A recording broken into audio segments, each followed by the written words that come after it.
എല്ലാവർക്കും നമസ്കാരം. Aim study സെന്ററിന്റെ പുതിയൊരു ഓൺലൈൻ ക്ലാസ്സിലേക്ക് സ്വാഗതം.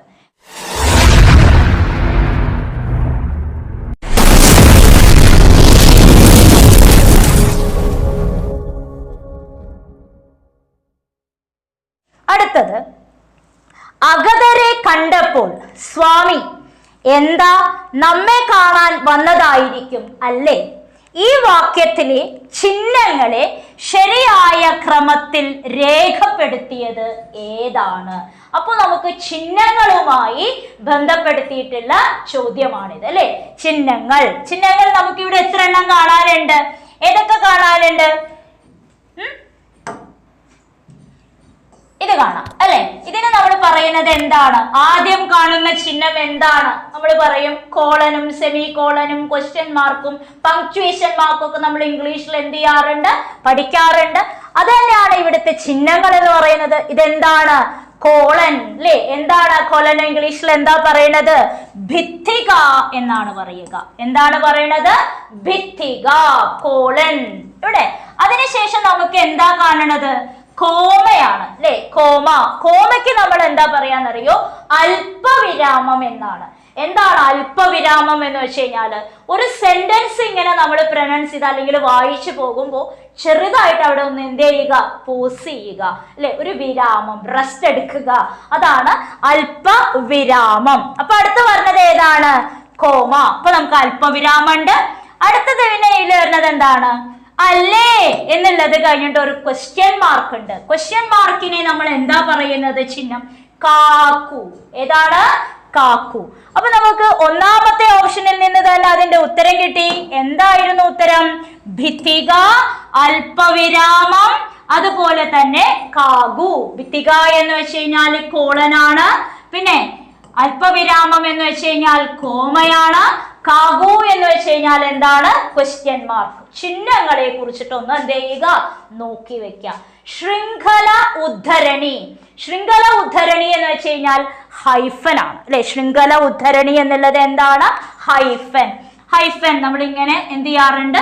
ചെറിയൊരു വര ഇടാറുണ്ട്, ഹൈഫൻ. പിന്നെ അതുപോലെ തന്നെ വിക്ഷേപണി അല്ലെ. ശൃംഖല ഉദ്ധരണി, വിക്ഷേപണി.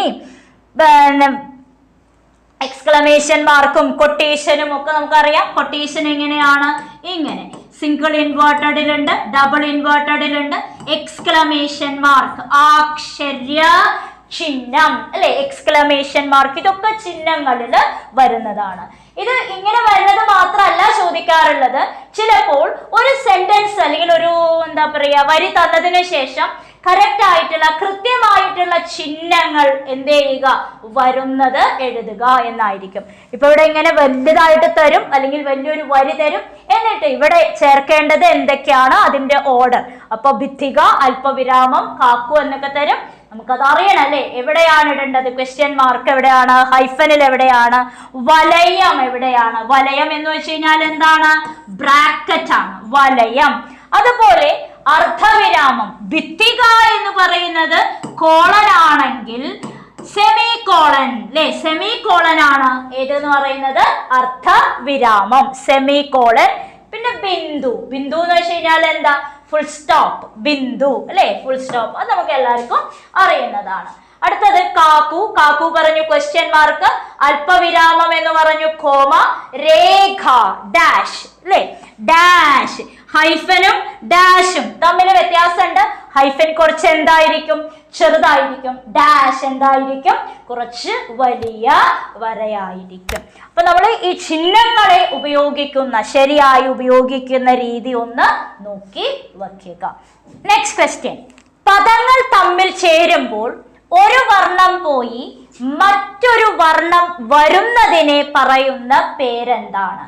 നമ്മൾ പറഞ്ഞു പ്രീവിയസ് ഇയേഴ്സിൽ ഏറ്റവും കൂടുതൽ ക്വസ്റ്റ്യൻസ് വരുന്ന ഭാഗങ്ങളാണ് ഡിസ്കസ് ചെയ്യുന്നത് എന്നുള്ളത് അല്ലെ. അപ്പൊ സന്ധികളിൽ നിന്നും ധാരാളം ചോദ്യങ്ങൾ എന്ത് ചെയ്യാറുണ്ട്? വരാറുണ്ട്. അപ്പൊ നമുക്കറിയാം പദങ്ങൾ തമ്മിൽ കൂടി ചേരുന്ന സമയത്ത് ഒരു വർണ്ണം പോയിട്ട് മറ്റൊന്ന് വരുന്നതിനെ, ഒന്ന് പോയി മറ്റൊന്ന് വരിക അല്ലെ, നമ്മൾ ഇംഗ്ലീഷിൽ ഡിസ്പ്ലേസ്മെന്റ് എന്ന് പറയും. അതായത് ആദേശമാണ് ഇവിടുത്തെ ഉത്തരം. ആദേശ സന്ധി. ഒരു വർണ്ണം പോയി മറ്റൊരു വർണ്ണം വരുന്നതിനെ പറയുന്ന പേരാണ് ആദേശസന്ധി. സന്ധികൾ എന്ന് പറയുമ്പോൾ എന്താണ്? പദങ്ങൾ തമ്മിൽ കൂട്ടിച്ചേരുന്ന സമയത്ത് കൂടിച്ചേർക്കുമ്പോൾ അതിലുണ്ടാകുന്ന മാറ്റങ്ങളാണ് അല്ലെ. ഒരു വർണ്ണം മാറി ആ സ്ഥാനത്ത് മറ്റൊരു വർണ്ണം വന്നു ചേരുന്നതാണ് ആദേശസന്ധി എന്ന് പറയുന്നത്. അതിൽ തന്നെ നമുക്ക് വേറെ ഉണ്ട്, ലോപസന്ധി ഉണ്ട്, ദ്വിത്വസന്ധി ഉണ്ട് അല്ലെ. എന്താണ് ലോപസന്ധി എന്ന് വെച്ച് കഴിഞ്ഞാല് ഓപ്ഷനിൽ എന്താണുള്ളത്? ലോപസന്ധി. എന്താണ് ലോപസന്ധി? ഒരു വർണ്ണങ്ങൾ തമ്മിൽ കൂടിച്ചേരുന്ന സമയത്ത് അതിലൊരു വർണ്ണം ഇല്ലാതാകുക, ലോപിക്കുക, അതാണ് ലോപസന്ധി. രണ്ട് വർണ്ണങ്ങൾ തമ്മിൽ കൂടിച്ചേരുമ്പോൾ, രണ്ട് വർണ്ണങ്ങൾ തമ്മിൽ കൂടിച്ചേരുമ്പോൾ,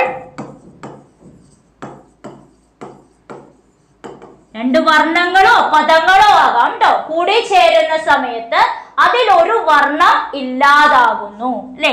അതിലൊരു വർണ്ണം ലോപിക്കുന്നു, അതിലൊരു വർണ്ണം ലോപിക്കുന്നു, ഇല്ലാതാകുന്നു. ഇതാണ് ലോപസന്ധി എന്ന് പറയുന്നത്. ഉദാഹരണത്തിന് 2 പ്ലസ് അടി. 2 പ്ലസ് എന്താണ്? അടി. എങ്ങനെയാ നമ്മൾ ചേർത്ത് എഴുതുക? കൂട്ടി എഴുതുന്ന സമയത്ത് എന്താണ്? ഇവിടെ രണ്ടും അടിയും കൂടി ചേർന്നു എന്തായി മാറി? 2 അടി. അല്ലെ, ശബ്ദം ഉണ്ട് അവിടെ 2 അടി എന്നുള്ളത്. പക്ഷെ അവിടെ കാണാനുണ്ടോ? ഇല്ല. ഒരു വർണ്ണം അവിടെ എന്ത് ചെയ്തു? ലോപിച്ചു. അതാണ് ലോപസന്ധി. ഇനിയിപ്പോ വേറെ ഒരെണ്ണം പറയുകയാണെങ്കിൽ, പോകുന്നു പ്ലസ് ഇല്ല. പോകുന്നു പ്ലസ് ഇല്ല. എങ്ങനെയാ നമ്മൾ എഴുതുക? പോകുന്നില്ല അല്ലെ. എന്താണ്? പോകുന്നില്ല. ഈ എന്ന് പറയുന്ന ആ സാധനം നമുക്ക് അവിടെ എന്ത് ചെയ്യുന്നില്ല? കാണണില്ല. അതുപോലെ തന്നെ ചൂട് പ്ലസ് ഉണ്ട്. ചൂട് പ്ലസ് ഉണ്ട്. എന്താണ്? ചൂടുണ്ട്. ഇതെല്ലാം എന്താണ്? ലോപസന്ധിക്ക് ഉദാഹരണങ്ങളാണ്.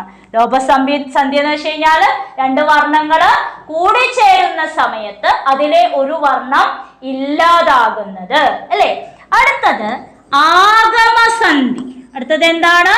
ആഗമസന്ധി. പേരിൽ തന്നെ ഉണ്ട്. ലോപസന്ധി ലോപിക്കുകയാണെങ്കിൽ ആഗമസന്ധി എന്തായിരിക്കും? രണ്ട് വർണ്ണങ്ങൾ കൂടി ചേരുന്ന സമയത്ത് അവയ്ക്കിടയിൽ പുതിയ ഒരു വർണ്ണം കൂടുതലായിട്ട് വരുന്നത് അല്ലെ. ആഗമിക്കുന്നു. പുതിയൊരു വർണ്ണം എന്താണ്? ആഗമിക്കുന്നു. ആഗമിക്കുക എന്ന് പറഞ്ഞു കഴിഞ്ഞാൽ എന്താണ്? വരിക അല്ലെ. പുതിയ ഒരു വർണ്ണം അതിലേക്ക് കൂടി ചേരുന്നു. വഴി പ്ലസ് അമ്പലം. വഴി പ്ലസ് അമ്പലം എന്താണ്? എങ്ങനെയാ ഇത്? വഴിയമ്പലം അല്ലെ. വഴി പ്ലസ് അമ്പലം എന്താണ്? വഴിയമ്പലം. അപ്പൊ ഇവിടെ എന്തു വന്നു? വഴിയമ്പലം എന്ന് വന്നു. ഇനി വേറെ ഉദാഹരണം നമുക്ക് എന്താ പറയാ? ഒരു പ്ലസ് അൻ, ഒരുവൻ അല്ലെ. കരി പ്ലസ് ഇല, കരിയില. അവിടെയൊക്കെ യാ എന്നുള്ളതും വാ എന്നുള്ളതും ഒക്കെ പുതിയതായിട്ട് എന്ത് ചെയ്തു? കൂട്ടിച്ചേർത്തു. അതാണ് ആഗമസന്ധി എന്ന് പറയുന്നത്. പിന്നെ നമ്മുടെ ഓപ്ഷനിൽ ഉണ്ടായിരുന്ന ഒരെണ്ണാണ് ദ്വിത്വസന്ധി എന്ന് പറയുന്നത് അല്ലെ. ദ്വിത്വസന്ധി. ഒക്കെ എന്താണ് ദ്വിത്വസന്ധിയുടെ പ്രത്യേകത എന്ന് പറയുന്നത്? വായിച്ചിട്ട് ചെയ്യാം അല്ലെ. ദ്വിത്വസന്ധി ദ്വിത്വ സമാസത്തിലൊക്കെ നമ്മൾ പറഞ്ഞു. അതേ തന്നെ ദ്വിത്വസന്ധി. ദ്വിത്വസന്ധിയുടെ പ്രത്യേകത എന്താണ്? എന്ത് ചെയ്യുന്നു? ശബ്ദം വർണ്ണം എന്ത് ചെയ്യാ? ഇരട്ടിക്കുന്നു അല്ലെ. ദ്വിത്വസന്ധി വർണ്ണം അല്ലെങ്കിൽ ആ സൗണ്ട് ശബ്ദം എന്താണ് ചെയ്യുന്നത്? ഇരട്ടിക്കുന്നു. ഇപ്പോ താമര പ്ലസ് കുളം. നമ്മൾ എങ്ങനെയാണ് ഇത് ചേർത്ത് എഴുതുക? താമരക്കുളം അല്ലെ. താമരക്കുളം. ഇവിടെ ഈ ഖ എന്നുള്ളത് എന്താ ചെയ്തത്? ഇരട്ടിച്ചു അല്ലെ. നീല പ്ലസ് തഴ. എന്താണ്? നീല തഴ. നീല പ്ലസ് തഴ എന്താണ്? നീലത്തഴ. ഓക്കെ, അപ്പൊ ഇങ്ങനെ വർണ്ണങ്ങള് ഇരട്ടിക്കുന്നതാണ് ദ്വിത്വസന്ധി. ആദേശസന്ധി നമ്മൾ എന്ത് ചെയ്തു? പറഞ്ഞു. ഇനി നമ്മൾക്ക് അതിൽ ഒരു സന്ധി കൂടി ഉണ്ടായിരുന്നു, സ്വരദീർഘസന്ധി അല്ലെ? സ്വരസന്ധി അല്ലെങ്കിൽ സ്വരദീർഘസന്ധി പേരിൽ തന്നെയുണ്ട്. സ്വരം എന്താ ചെയ്യണത്? ദീർഘിക്കുന്നു. തിരു പ്ലസ് ഓണം. തിരു പ്ലസ് എന്താണ്? ഇതാണ് സ്വരസന്ധി അല്ലെ? ഊ. ഇവിടെ ഏതാണ് അവസാനിക്കുന്നത്? ഊ. ഇതേതാണുള്ളത്? ഓ. രണ്ട് സ്വരങ്ങളാണ് അവിടെ എന്ത് ചെയ്യുന്നത്? സന്ധി ചെയ്യുന്നത്, കൂടി ചേരുന്നത്. അപ്പോൾ അത് എന്തായി മാറും? തിരുവോണം. എന്താണ്? തിരുവോണം. തിരുവോണം അല്ലെ? സ്വരങ്ങള് അവിടെ ദീർഘിച്ചു, തിരുവോണം എന്നായി മാറി. ഇനി ഓടി. ഓടി പ്ലസ് ഇല്ല. എന്താണ്? ഓടിയില്ല അല്ലെ? ഓടി ഇല്ല. ഓടി. ഈ ഓടി. ഇതൊക്കെ സ്വരങ്ങൾ തമ്മിൽ സന്ധിക്കുമ്പോൾ അതെന്താണ്? സ്വരസന്ധിയാണ്. സ്വരവ്യഞ്ജന സന്ധി ഉണ്ട് അല്ലെ? സ്വരവ്യഞ്ജനം എന്ന് പറഞ്ഞു കഴിഞ്ഞാൽ എന്താണ്? സ്വരവും അതിനോടൊപ്പം ഒരു വാക്കില് ആദ്യത്തെ വർണ്ണത്തില് സ്വരമായിരിക്കും. ഇപ്പൊ കുട. കുട എന്നുള്ളതിൽ അവസാനിക്കുന്നത് എങ്ങനെയാണ്? സ്വരത്തിലാണ്. വടികൾ.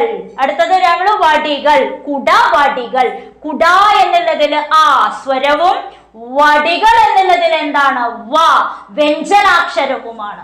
അങ്ങനെ സ്വരവ്യഞ്ജന സന്ധികളാണ് ഏതെന്ന് പറയുന്നത്. സ്വരവും വ്യഞ്ജനവും കൂടി ചേരുമ്പോൾ എന്തായി മാറുന്നു?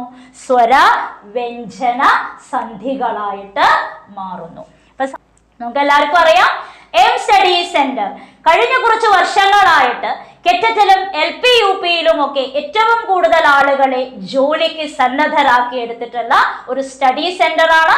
നിങ്ങൾക്കും എം സ്റ്റഡി സെന്ററിന്റെ ഭാഗമാകാൻ അല്ലെ, ഭാവിയിലെ ഉദ്യോഗാർത്ഥികളാകാൻ നിങ്ങൾ എന്ത് ചെയ്യുക? താഴെ കാണുന്ന നമ്പറിലേക്ക് കോണ്ടാക്ട് ചെയ്യുക. സന്ധികളെ കുറിച്ചും നമ്മുടെ ഓപ്ഷനെ കുറിച്ചും ഒക്കെ ഒരു ഏകദേശ ധാരണ നമുക്ക് എന്ത് ചെയ്തു? കിട്ടി അല്ലേ? പിന്നെ എപ്പോഴും പഴഞ്ചൊല്ലുകളെ കുറിച്ച്, ശൈലി പ്രയോഗങ്ങളെ കുറിച്ചൊക്കെ എന്ത് ചെയ്യാറുണ്ട്? ചോദിക്കാറുണ്ട്. ഉദാഹരണത്തിന്, തുപ്പലിറക്കിയാൽ ദാഹം തീരില്ല. മനുഷ്യന്റെ ഏത് സ്വഭാവത്തെ കളിയാക്കുന്ന പഴഞ്ചൊല്ലാണിത്. തുപ്പലിറക്കുക, ദാഹിക്കുന്ന സമയത്ത് എന്തിറക്കുക? തുപ്പലിറക്കുക. ഈസി ആയിട്ട് നമുക്ക് കണ്ടുപിടിക്കാം ഏതാണ്. പിശുക്കാണ് അല്ലെ? പിശുക്കന്മാര് ദാഹിക്കുമ്പോൾ വെള്ളം പോലും വാങ്ങി കുടിക്കാതെ എന്ത് ചെയ്യും? തുപ്പൽ അങ്ങട് ഇറക്കും. അപ്പൊ തുപ്പലിറക്കിയാൽ ദാഹം തീരില്ല എന്നുള്ളത് മനുഷ്യന്റെ ഏത് സ്വഭാവത്തെ കളിയാക്കുന്ന പഴഞ്ചൊല്ലാണ്, പിശുക്കാണ്. അസൂയയല്ല, അത്യാഗ്രഹമല്ല. അസൂയ, അത്യാഗ്രഹവും ക്രൂരതയൊക്കെ നമുക്ക് നല്ലോണം അറിയാം അല്ലെ? പിശുക്കും. അപ്പൊ പിശുക്കാണ് ഇവിടെ എന്തായിട്ട് വരുന്നത്? ഉത്തരമായിട്ട് വരുന്നത്. കേരളം എന്ന വാക്കിലെ അളം സൂചിപ്പിക്കുന്ന അർത്ഥം എന്താണ്? കേരളം. കേരം അല്ലെ? കേരം എന്താണ് എന്ന് നമുക്കറിയാം. കേരം പ്ലസ് അളം. കേരളം എന്നായി? കേരം തിങ്ങി നിൽക്കുന്ന അല്ലെ? കേരം വളർന്നു നിൽക്കുന്ന കേരങ്ങളുടെ നാട് എന്നൊക്കെ എന്ത് ചെയ്യാറുണ്ട്? പറയാറുണ്ട്.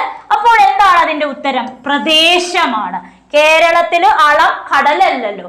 കടല് വരില്ല, ചതുപ്പ് വരില്ല, മല വരില്ല. മല നമുക്ക് ചിലപ്പോൾ ഓപ്ഷൻ കാണുന്ന സമയത്ത് എല്ലാവർക്കും സംശയമൊക്കെ ഉണ്ടാകും. പക്ഷെ മലയല്ല.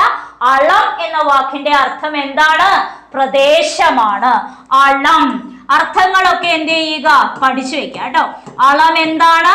പ്രദേശം. മലയാളത്തില് വ്യത്യസ്ത പദങ്ങൾ, പുതിയ പദങ്ങളൊക്കെ വരാറുണ്ട്, ചോദിക്കാറുണ്ട്. അപ്പൊ കേരളം എന്ന വാക്കിലെ അളം സൂചിപ്പിക്കുന്നതിന്റെ അർത്ഥം എന്താണ്? പ്രദേശം എന്നാണ് അല്ലെ? പ്രദേശം. ഓർത്തല്ലോ. അടുത്തത്, താഴെ തന്നിരിക്കുന്നവയില് ഒരേ അർത്ഥത്തിലുള്ള പദജോടി ഏതാണ്?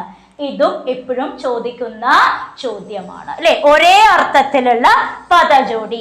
നമ്മൾ പര്യായ പദങ്ങളൊക്കെ ഇതിൽ എന്ത് ചെയ്യണം? പഠിക്കാറുണ്ട്. സിനോണിംസ്, പര്യായ പദങ്ങളൊക്കെ പഠിക്കാറുണ്ട്.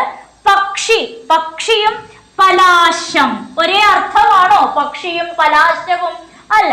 പലാശത്തില് നമ്മൾ പലാശം എന്ന് ഡിക്ഷണറിയിലൊക്കെ നോക്കിക്കഴിഞ്ഞാൽ നമുക്ക് കിട്ടുന്ന അർത്ഥം എന്താണെന്നറിയോ?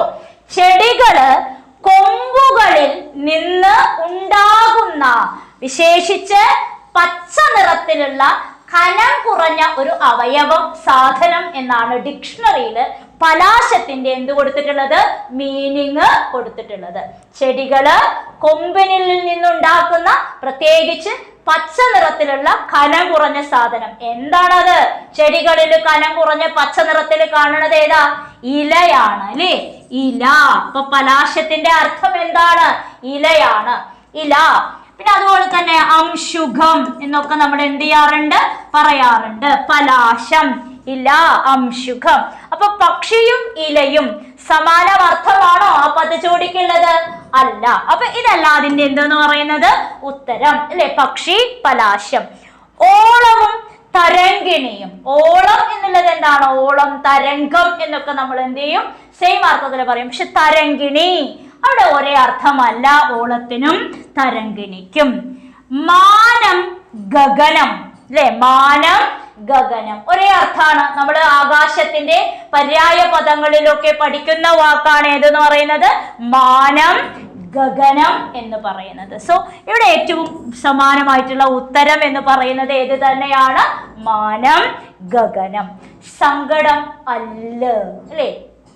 സങ്കടം അല്ല, മാനം, ഗഗനം ആണ് നമ്മൾക്ക് വരുന്ന ഉത്തരം എന്ന് പറയുന്നത്. ഓക്കെ, അപ്പൊ നമുക്ക് വീണ്ടും കുറച്ച് ചോദ്യങ്ങളൊക്കെ ആയിട്ട് എവിടെ കാണാം? അടുത്ത ക്ലാസ്സിൽ കാണാം. അതുവരെ എല്ലാവർക്കും ബൈ.